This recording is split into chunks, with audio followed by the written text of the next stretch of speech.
काश में दौरे पैगंबर में उठाया। हज़रत मौलाना मुफ्ती मोहम्मद शुएब अमजदी साहब के वालिद साहब कौन है, उन्हें हम देखना चाहेंगे। माशाअल्लाह माशाअल्लाह, तशरीफ लाए। आज आपका भी हक था कि आप मिंबर पर बैठे। वो मेरे जहन में ये बात इसलिए आई कि हुजूर सल्लल्लाहु अलैहि वसल्लम की हदीस है कि कल क़यामत के दिन एक हाफिज़े कुरान के वालिदैन को अल्लाह ताज अता फरमाएगा। तो जब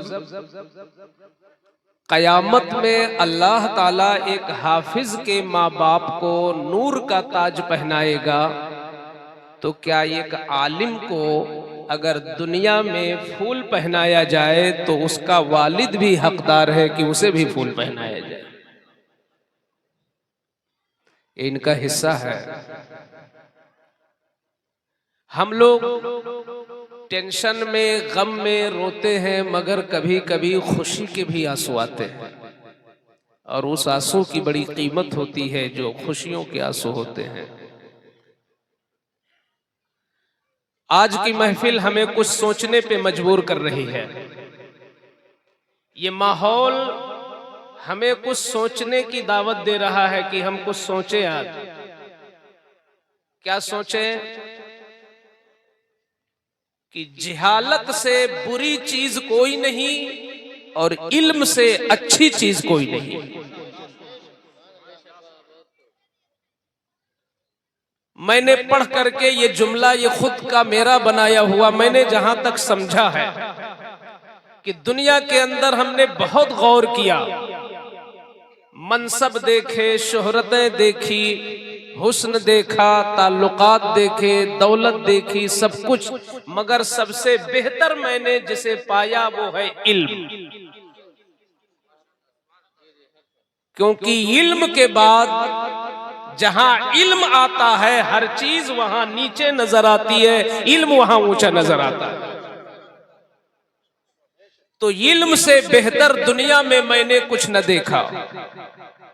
और जिहालत वो बुरी बला है, वो बुरी बला है कि जिहालत से बदतर चीज दुनिया में कुछ नहीं है।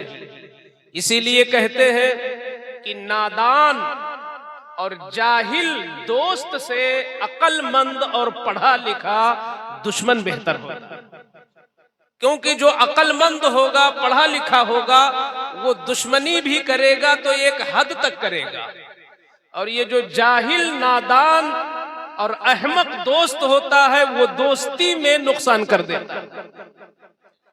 जिहालत बहुत बुरी चीज है, इल्म बहुत अच्छी चीज है। एक मुफक्किर ने कहा था, बड़ी प्यारी बात मुझे लगी। उस मुफक्किर ने कहा कि जिन खेतों में बारिश नहीं होती उन खेतों की फसलें बर्बाद हो जाती हैं, और जिस बस्ती में दीन का इल्म नहीं होता वहां की नस्लें बर्बाद हो जाती हैं।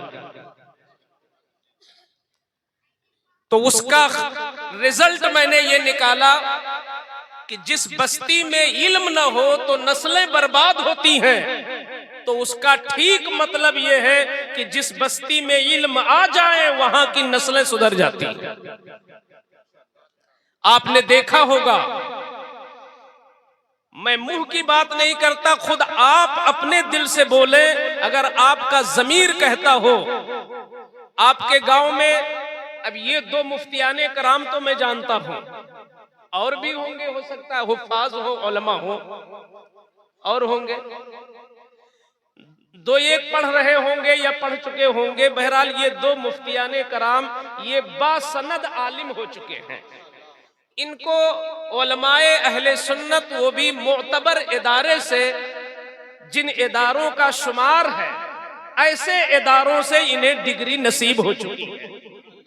क्या आपने महसूस किया कि आपकी इस पूरी बस्ती में ताकत वाले हैं, यानी जिस्मानी ताकत वाले भी होंगे, दौलत वाले भी होंगे, हुनर वाले भी होंगे, और हुस्न वाले भी होंगे, हर तरह के लोग इस बस्ती में होंगे।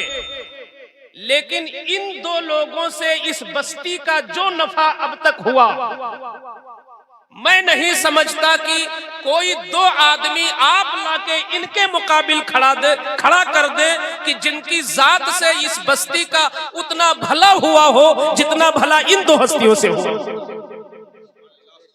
क्या आप इस बात की तस्दीक नहीं करते कि आपके घर में छोटी से छोटी खुशी हो तो खुशी अल्लाह ने दी थी, हक ये था कि हम अल्लाह का शुक्र अदा करें। खुशी अल्लाह की तरफ से आती है, हक ये था कि हम हुजूर की तारीफ करें। मगर आपकी बस्ती की बात नहीं, हर बस्ती में देखो जहां जिहालत है, खुशी अल्लाह देता है, नाच बंदा करा के शैतान को खुश करता।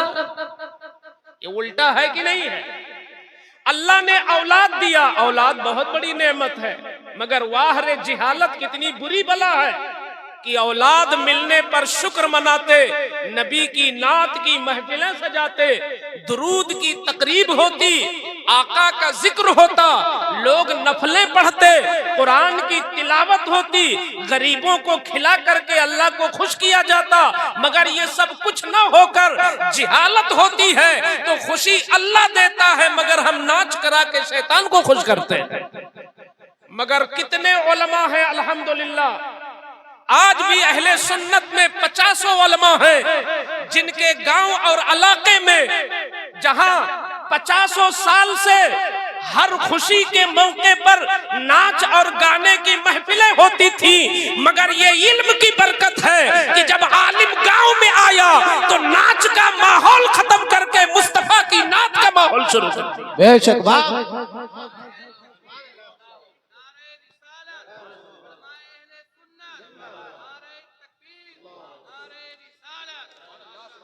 और एक चीज मैंने और देखी है, ये गौर करें, यहाँ कई हुफाज उलमा बैठे, ये खुद अपने दिल से पूछे, ये मैं दिल पर चोट लगा रहा हूं।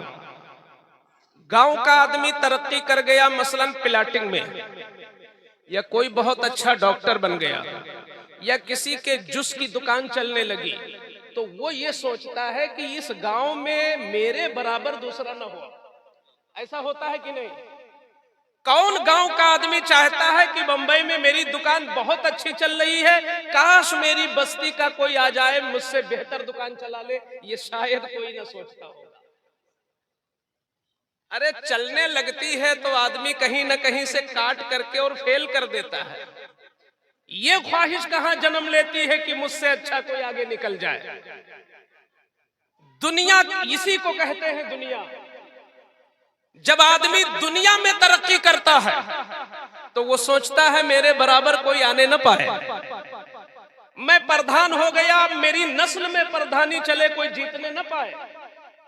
मैं डॉक्टर हो गया, अब मेरे लेवल का कोई डॉक्टर न होने पाए, वरना मेरी इज्जत में कमी हो जाएगी। मैं जमींदार हूं, इतने बिगहे अब किसी के पास ना हो, वरना मेरा नाम खराब हो जाएगा। यह है दुनिया। मगर अल्लाह की कसम, एकाध कहीं हो, मैं उनकी बात नहीं करता, मगर मैंने सारे उलमा को देखा है, सारे हाफिजों को देखा है, सारे कारियों को देखा है कि अपने गांव के लिए वो इतने वसी होते हैं कि हर आलिम ये सोचता है काश मेरे गांव में मेरे बाद मुझसे बड़ा आलिम पैदा हो जाए, ताकि नस्लों की हिफाजत हो जाए, ताकि लोगों के ईमान का तहफ़्फ़ुज़ हो जाए। वाह भाई वाह, नारे तकबीर, नारे रिसालत, उलमाए अहले सुन्नत हजरत अल्लामा मुफ्ती शेर मोहम्मद साहब किबला, नारे तकबीर, नारे रिसालत। इसीलिए मैंने कहा जिहालत से बुरी चीज कोई नहीं है, इल्म से अफजल चीज कोई नहीं है। बल्कि मैं एक नाजुक जुमला बोलने जा रहा हूं।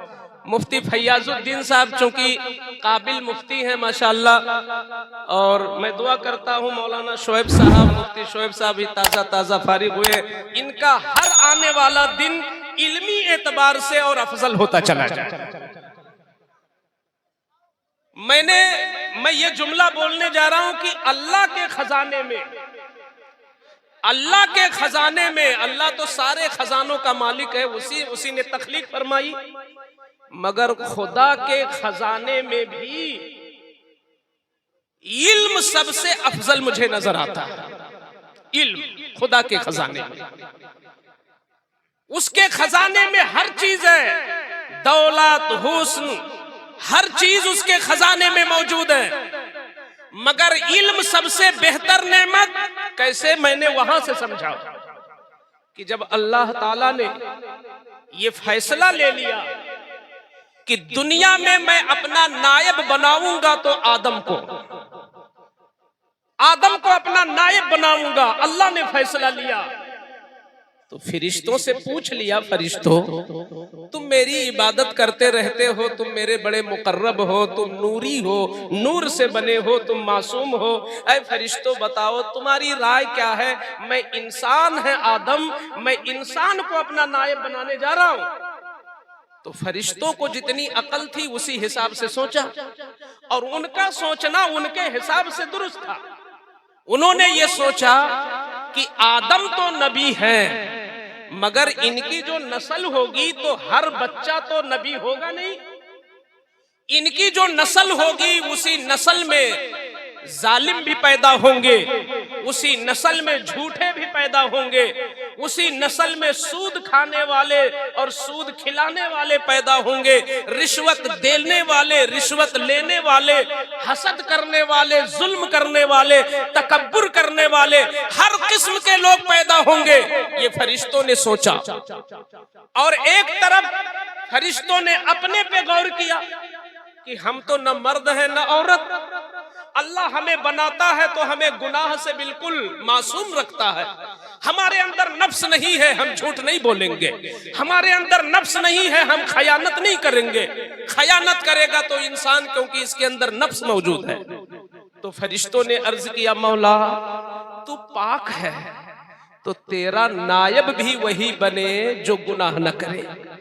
आदम तो नबी है, मगर इनकी नस्लों में गुनहगार पैदा होंगे, इनकी नस्लों में झूठे पैदा होंगे। जैसे आज आप देख रहे हो कितने ऐसे लोग हैं कि उनको गिनना पड़ता है आज मैंने कोई सच बोला है कि नहीं। यानी वो इतना झूठ बोलते हैं, इतना झूठ बोलते हैं कि उनका झूठ उनकी सच पर गालिब है। तो फरिश्तों ने अर्ज किया, मेरे मौला तू पाक है तो जो गुनाह न करे यानी फरिश्ते वो तेरा नायब बने। तू जिब्रील को बना दे, तू मीकाईल को बना दे, तू इसराफील को बना दे, इजराइल को बना दे, अरबों खरबों तेरे फरिश्ते हैं, किसी को बना दे। तो अल्लाह ने क्या जवाब दिया था जानते हो? अल्लाह ने जवाब दिया बड़ा छुपा हुआ, ऐ फरिश्तों मैं आदम को क्यों बना रहा हूं वो मैं ही जानता हूं। इस राज को तुम क्या जानो, इस राज को तुम क्या जानो?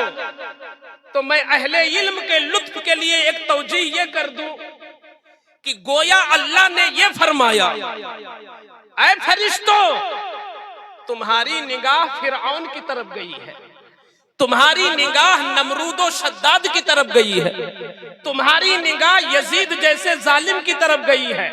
तुम इनको देखते हो मगर मौला नमरूदो शद्दादो फिरौनो यजीद को नहीं देखता। मौला तो इब्राहिम को देखता है, मौला तो मूसा को देखता है, मौला तो हुसैन को देखता है। हमारे ये आदम की नस्ल में ये भी तो पैदा होंगे। मैं वो जानता हूं जो तुम नहीं जानते। मैं आदम को क्यों बना रहा हूं? मुझे पता है कि आदमी जालिम भी होगा, आदमी झूठा भी होगा, मगर मैं क्यों बना रहा हूं मैं जानता हूं। ये वो जवाब था जो बिल्कुल छुपा हुआ था। अल्लाह ने जाहिर नहीं किया कि मैं क्यों बना रहा हूं। फरिश्तों को इत्मीनान नहीं था, अभी फरिश्तों को इत्मीनान नहीं था, मगर अल्लाह के सामने किसकी मजाल जो मुंह खोल सके। फरिश्ते खामोश।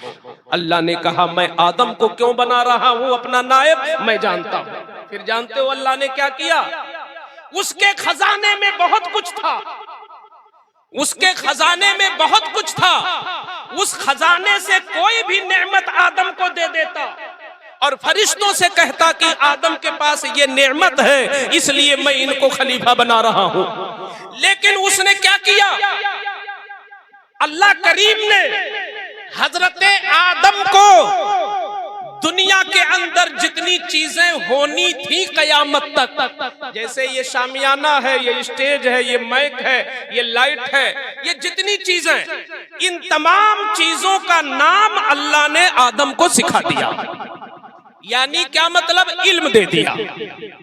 अल्लाह ने आदम को इल्म दे दिया और फरिश्तों को जितना था उतना ही था, मगर आदम को हर चीज का नाम सिखा दिया।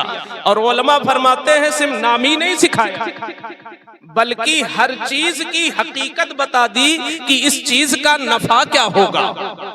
बल्कि एक जबान नहीं, मसलन पानी है, पानी तो पानी को उर्दू में क्या कहेंगे, हिंदी में क्या कहेंगे, फारसी में क्या कहेंगे, अरबी में क्या कहेंगे, अंग्रेजी में क्या कहेंगे।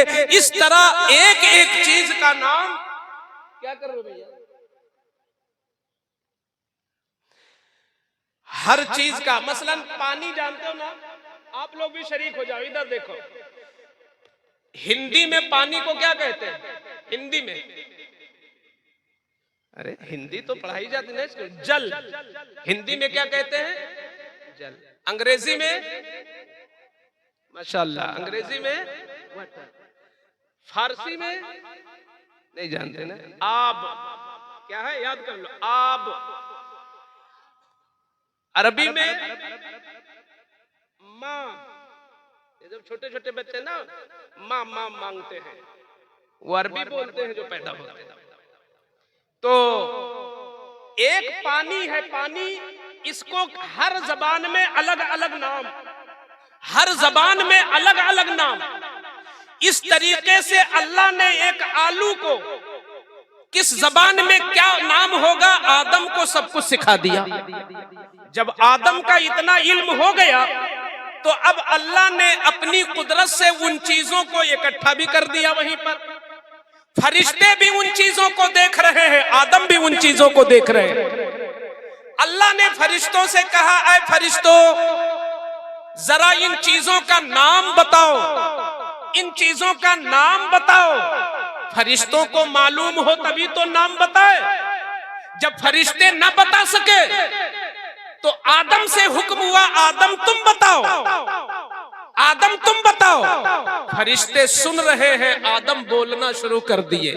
अरे इस तेजी के साथ बोले कि जैसे रमजान में मुसल्ले पर कुरान का हाफिज तेजी के साथ कुरान पढ़ता है, ऐसे हजरते आदम दुनिया की वो चीजें जो इकट्ठा थी उनका नाम बताने लगे। ये फला चीज है, ये फला चीज है, ये फला चीज है, ये फला चीज है, इसकी हकीकत ये है, इसकी हकीकत ये है, इसका फायदा ये है, इसका फायदा ये है। जब हजरते आदम का इल्म देखा फरिश्तों ने, जब फरिश्तों ने इल्म देखा तो सिर्फ यही नहीं कि अपनी बात वापस लिया, बल्कि अल्लाह से माजिरत करने लगे।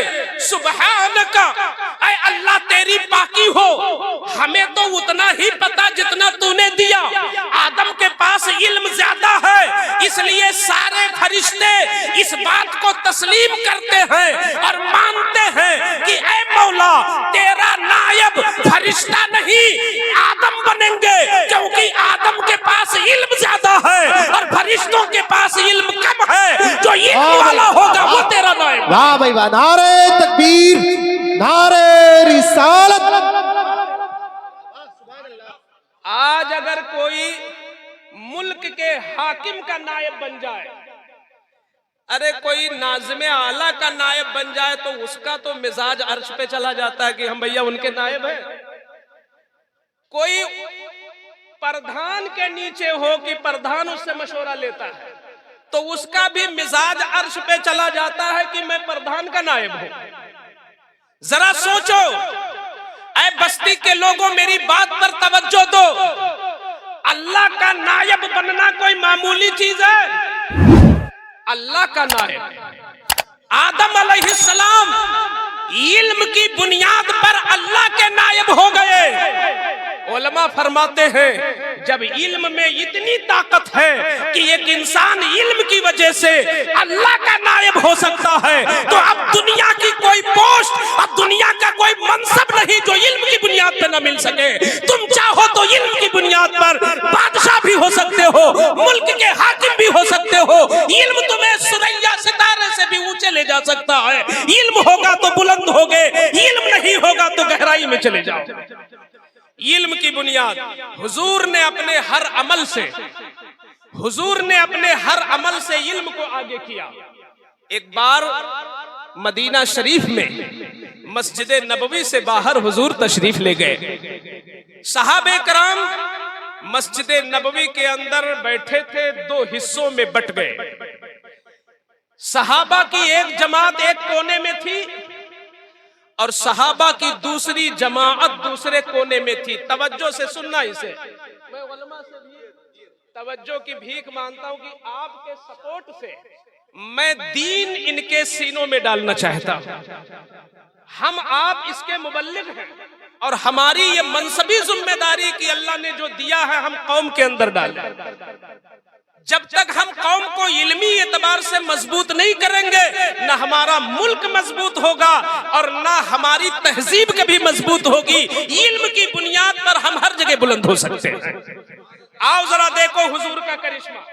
हुजूर तशरीफ लाए और सहाबे कराम दो हिस्सों में बटे हैं। एक हिस्सा क्या कर रहा था? सहाबा की एक जमात इल्मी बातें कर रही थी, मसला मसाइल, दीन की तालीम, दरसे कुरान, दरसे हदीस। और एक जमात जो थी वो नफल पढ़ रही थी, तस्बीह पढ़ रही थी। गोया यूं कह सकते हो कि इधर इल्म था, इधर इबादत थी। दो हिस्सों में सहाबा बटे थे, दो हिस्सों में। अब हुजूर बीचों बीच से तशरीफ लाए। मस्जिद नबवी का दरवाजा बीच में, एक कोने में इल्म की बात हो रही है, एक कोने में इबादत हो रही है। हुजूर जिधर जाएंगे वही बुलंद होगा, हुजूर जिधर बैठेंगे वही जमात ऊंची होगी। जब हुजूर अंदर आए तो इल्म वालों ने भी देखना शुरू किया, इबादत वालों ने भी देखना शुरू किया। इनकी तमन्ना थी कि हुजूर हमारे अंदर आ जाएं ताकि हमारा मकाम ऊंचा हो, और ये लोग चाह रहे थे कि हुजूर हमारे अंदर आए ताकि हमारा सर ऊंचा हो। जब हुजूर अंदर आए तो अपना मुंह उधर किया जिधर इल्म की बात हो रही थी, जिधर कुरान पढ़ा जा रहा था, जिधर मसले बयान हो रहे थे। और हुजूर ने अपना रुख मोड़ा और इरशाद फरमाया, ऐ इबादत करने वालों, तुम भी हक पे हो, मगर मैं बैठूंगा तो इल्म की मजलिस में, क्योंकि अल्लाह ने मुझको मुअल्लिम बना के भेजा है, मैं इल्म बांटने के लिए दुनिया में। वाह भाई वाह। आप जरा देखो, आपके गांव की जितनी परेशानी है 99%, मैं कोई बहुत बड़ा आलिम नहीं मगर मेरा तजर्बा ये है कि 99% बीमारियां मेरे गांव की हर एतबार से दूर हो सकती हैं तो इल्म को आगे बढ़ाने से हो सकती है।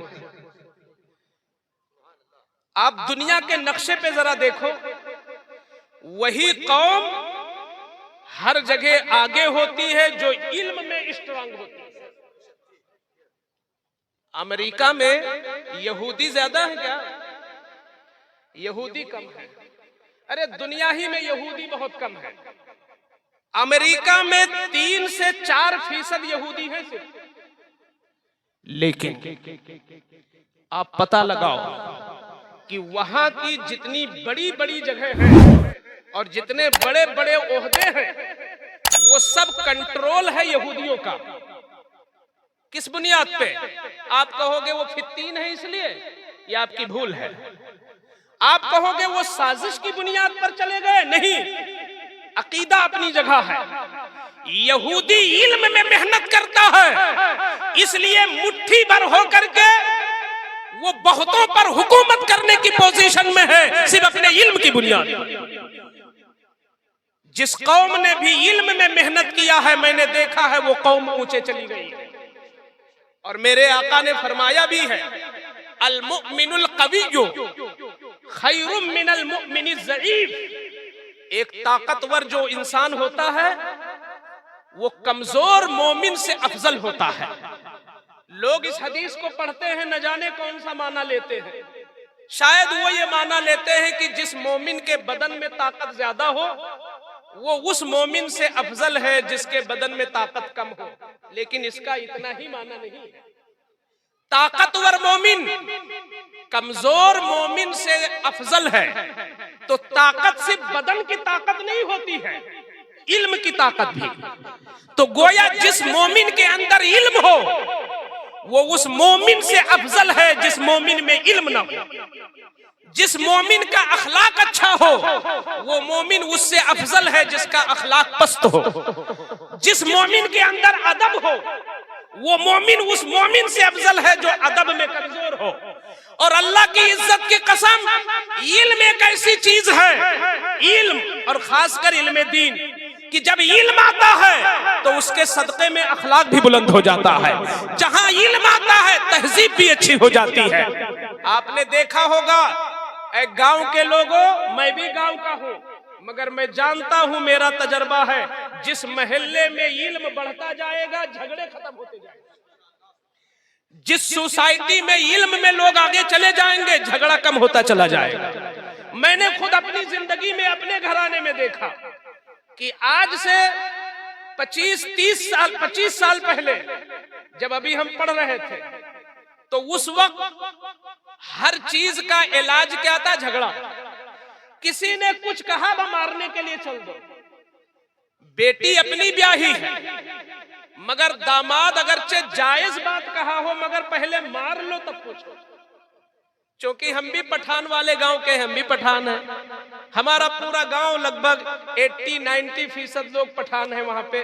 तो बेटी भी अगर ब्याही है और गलती अगरचे अपनी बेटी किया है, अपनी बहन ने किया है, मगर मारते पहले थे पूछते बाद में थे, ये जिहालत है।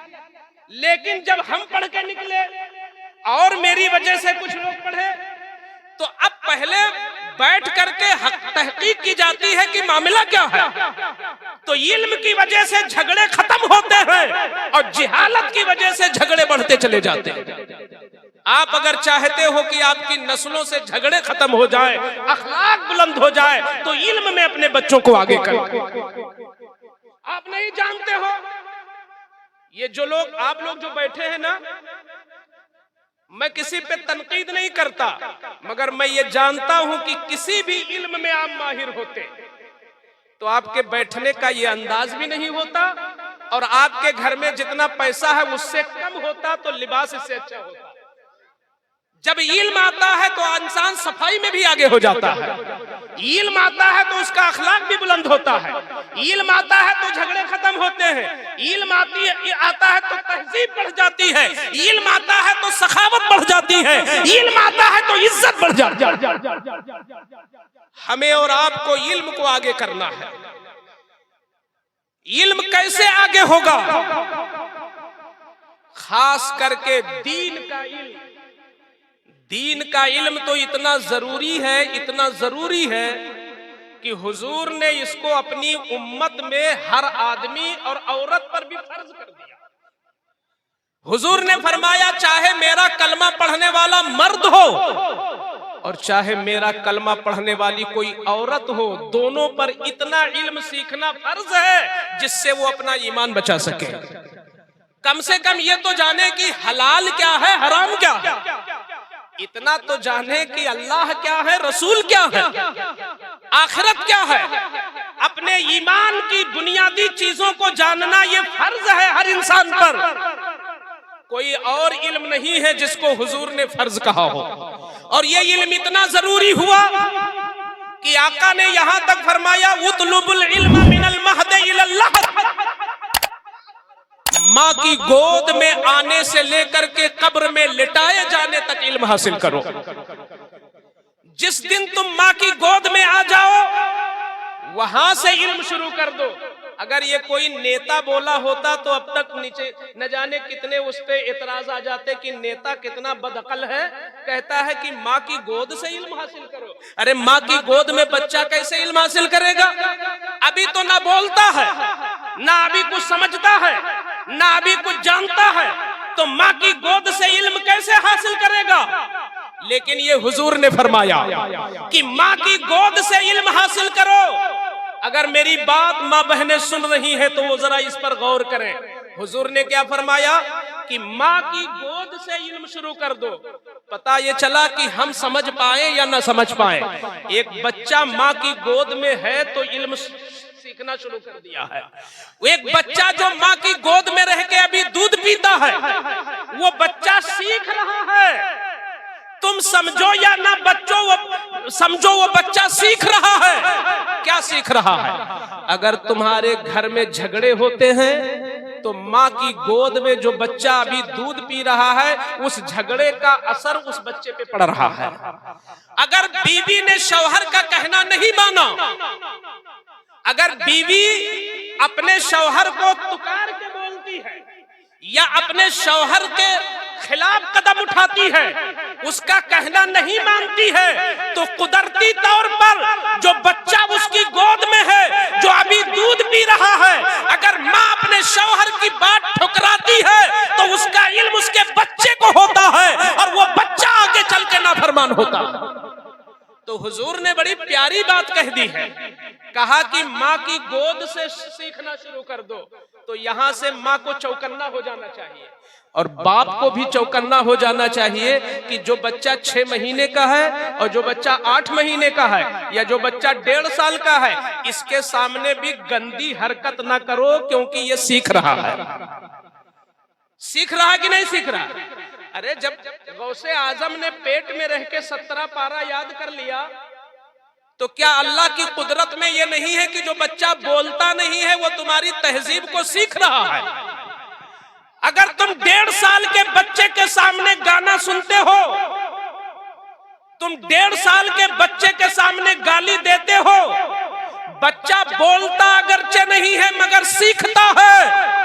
पैगंबर कितने रहीमो करीम है अपनी उम्मत पर कि अपनी उम्मत को आगाह कर रहे हैं कि ऐ मेरी उम्मत के लोगों, अपने घर को जहन्नम न बनाओ, क्योंकि जो तुम बदतहजीबी करते हो इसका असर तुम्हारे छोटे बच्चों पे भी पड़ता है। अगर तुम अपना बच्चा अदब वाला देखना चाहते हो तो तुम खुद भी बाअदब रहो, ताकि तुम्हारा बच्चा भी बाअदब रहे। वाह भाई वाह वाह वाह, सुभान अल्लाह। ये हुजूर तुम्हें बताना चाहते हैं। सुभान अल्लाह।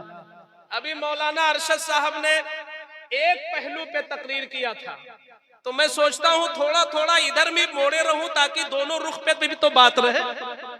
भाई अगर माँ के कदम के नीचे जन्नत है ठीक, लेकिन माँ की जिम्मेदारी भी तो कुछ है। बाप जन्नत का दरवाजा है, यूं ही मुफ्त में, बाप की जिम्मेदारी भी ज्यादा है।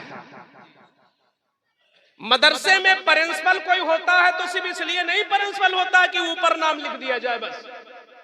प्रिंसिपल इसलिए नहीं होता है कि रजिस्टर में ऊपर नाम आए, सिर्फ इसलिए नहीं होता है कि महफिल में वो ऊंची जगह पे बैठे, बाज और लोग इधर बैठे, सिर्फ इसलिए नहीं होता, उसकी जिम्मेदारी भी ज्यादा होती है।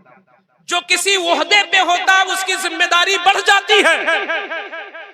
माँ का इतना बड़ा ओहदा दिया रसूलुल्लाह ने कि जन्नत जैसी चीज उसके कदमों के नीचे रखवा दिया, और अल्लाह ने उसके कदम के नीचे रख दिया जन्नत को, तो उसकी जिम्मेदारी बढ़ गई।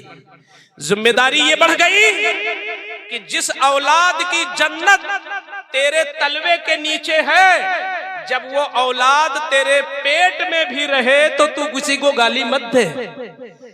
वो औलाद तेरे पेट में हो तो तू किसी की गीबत न करे। वो औलाद तेरे पेट में हो तो तू हसद, जलन, चुगली, चाई, इस तरह की बीमारियों से दूर रह, क्योंकि औलाद तेरे पेट में है।